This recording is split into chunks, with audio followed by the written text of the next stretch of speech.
안녕하세요. 책으로 승부입니다. 세계 역사 이야기 근대편으로 함께 살펴보겠습니다. 이번 시간에는 인도의 영국 사람들에 관한 이야기를 나눠볼게요. 오스만 투르크 제국은요, 날이 갈수록 영토가 줄어들었어요. 그 옆에 있었던 인도도 마찬가지였어요. 인도 무굴 제국의 위대한 황제 세 사람이 있었어요. 세계의 지배자 자한기르, 세계의 왕 샤자한, 그리고 세계의 정복자 아우랑제부 세 사람이 인도를 거대하고 부유한 제국으로 만들었는데요. 세 번째 아우랑제부가 잘못된 세계의 결정을 한 거예요. 그러니까 이슬람 신앙을 인도의 법으로 삼은 것, 그리고 재위 기간 내내 인도 남부 데칸 지방에만 있었던 것, 그래서 델리를 제대로 다스리지 못한 것. 다음 세 번째는요, 인도의 동남부 해안인 벵골 지역에 영국인들의 무역항을 짓도록 허락한 것. 이 세 가지였어요. 아우랑제부는 벵골의 영국 무역항이 인도 제국을 더 빨리 몰락하게 했어요. 죽기 전에 이렇게 썼어요. 나는 이 나라에 대해서도 백성들에 대해서도 잘한 일이 하나도 없다. 네. 아우랑제부가 죽자마자 그 비참함은요 더 커졌어요. 황제가 마지막 숨을 거둔 그 순간부터 세 명의 아들이 서로의 왕좌를 자기 것이라고 주장을 했어요.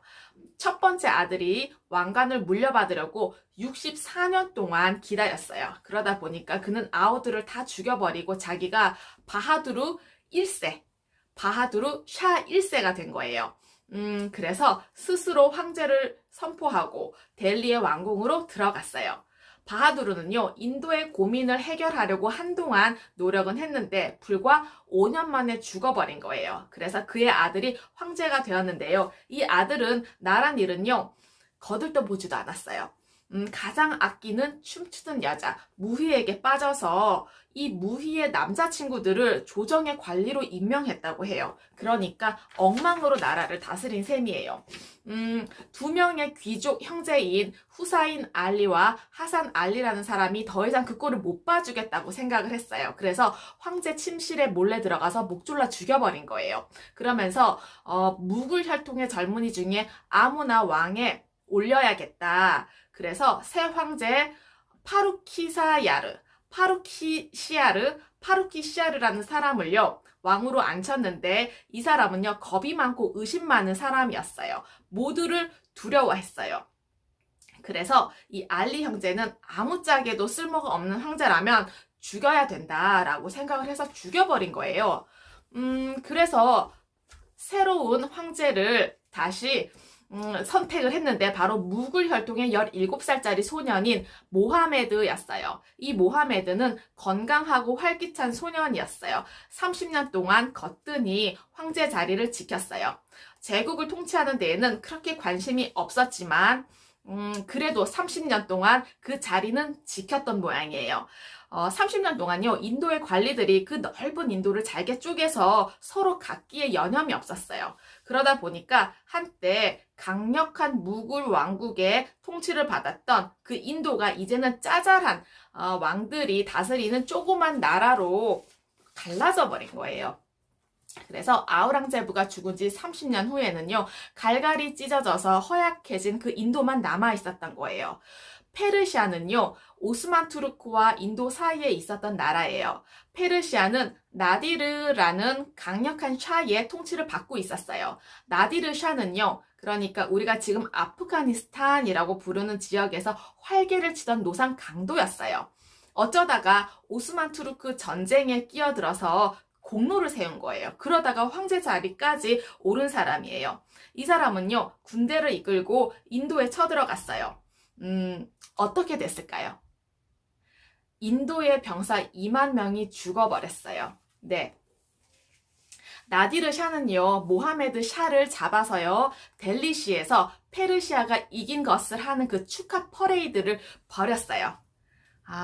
나디르 샤는요, 인도 왕실 금고의 열쇠를 훔치고 타지마를 약탈하고 금과 은, 보석을 바리바리 싣고 인도 코끼리를 보이는 족적 끌고 페르시아로 돌아갔어요. 그래서 어느 인도 사람은 이렇게 이야기를 했대요. 380년 동안 모은 보물들이 순식간에 사라졌구나. 네, 비통한 심정을 느꼈다고 합니다. 네, 인도가 무너져 가는 것을 보고요. 영국 사람들은 드디어 인도를 차지할 때가 되었다라고 생각했어요. 그러니까 제임스타운 식민지 개척자들이요, 북아메리카에 도착을 한 지 5년 후에 영국의 상인들은 인도의 첫 무역항을 건설했어요. 영국 사람들은 인도와 무역을 통해서 많은 돈을 벌었어요. 그리고 남쪽으로부터 멀지 않은 뭄바이 지역과 벵골주에도 무역항을 열었어요. 그리고 영국의 여러 상인들이 힘을 합쳐서 동인도 회사를 만들었어요. 상인들은 무역항에서 건물과 배를 짓거나 운영하는 데 드는 경비를 지원을 하고 나중에 그 수익을 나누어 가졌어요. 아우랑제부가 죽으면서 인도가 무너졌잖아요. 남쪽의 힌두 부족들이 북쪽으로 쳐들어왔어요. 그리고 페르시아 군대가 쳐들어왔어요. 영국 사람들은요, 이제 자기들, 상인들뿐만 아니라 군대가 들어와야 한다고 생각을 했어요. 그래서 뭄베이와 벵골에다가 요새를 지었어요. 그러면서 인도의 지방 관리들이 그랬던 것처럼 벵골주의 관리도 이제는 자기가 벵골의 나와브, 통치자라고 선언을 했어요. 시라지라고 하는 그 나와브 통치자는요, 영국 사람들이 캘커타에서 그들의 정착지에 요새를 짓는 것을 보고 신경을 곤두세우고 있었어요. 영국 사람들이 그 요새를 영국 국왕의 이름을 따서 포트 윌리엄이라고 붙였어요. 그리고 요새의 벽 위에다가는요, 대포까지 설치를 해놨어요. 시라지의 허락도 받지 않은 채로요. 시라지는요, 자기의 군대가 영국인들을 이길 수 있다고 자신을 못했어요. 당시 인도에는요, 프랑스 상인들이 많이 와 있었거든요. 그래서 이 시라지는요, 프랑스 사람들과 힘을 합쳐서 캘커타의 영국인을 내쫓아야겠다라고 생각을 하고, 프랑스인들의 이야기를 했어요. 그리고 나중에 땅을 주겠다라고 약속을 했어요. 프랑스 사람들은요, 오케이, 허락을 하고 시라지 군대와 합세해서 캘커타로 쳐들어갔어요. 어떻게 되었을까요? 영국인의 요새에 있었던 남자 145명과 영국의 여자 1명은요, 모두 체포되어서 감옥에 갇혔어요. 그중 120명이 질식으로 죽었다고 해요. 이런 야만적인 수모를 당하고 영국인들이 그냥 넘어갈 수가 없잖아요. 그래서 동인도 회사는요, 이제까지 듣도 보도 못한 대책을 세워야겠다라고 결정을 했어요. 바로 영국의 군대를 인도로 보내야겠다. 완전히 결심을 한 거예요. 클라이브라고 하는 장군이 이끄는 군대를 인도로 끌고 쳐들어갔어요.